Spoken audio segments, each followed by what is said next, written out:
দুনিয়াটা এখন টাকার কাছে বিক্রি হয়েছে। কথাটি শুনতে খারাপ লাগলেও কথাটি বাস্তব। আমার এক পরিচিত একজন ভাই আছেন, যিনি তার পুরো বিশ্ববিদ্যালয় জীবনে একই মেয়েকে মোট 57টা চিঠি দিয়েছিলেন, যার একটা জবাবও তিনি পাননি।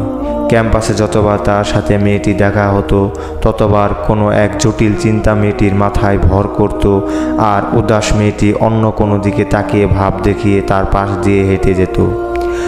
পাশ করার পর অনেক জায়গায় অনেক চাকরির পরীক্ষা দিতে পুরো দুনিয়ার কাছে তিনি কিছুই না।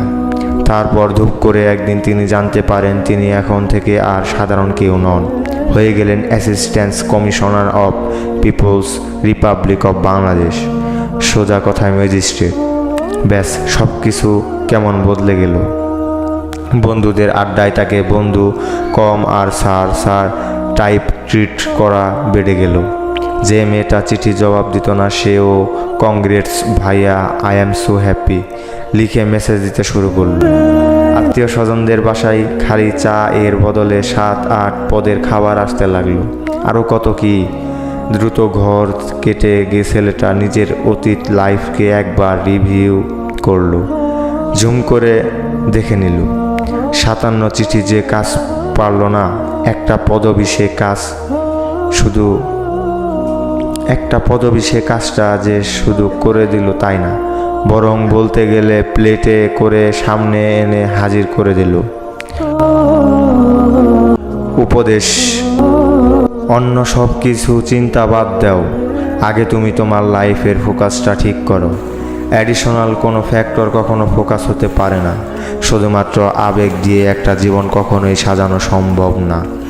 বৃষ্টিতে শখ করে ভেজা আনন্দের হতে পারে, তবে বাধ্য হয়ে ছাতার অভাবে ভেজা কষ্টের, ভয়ঙ্কর কষ্টের।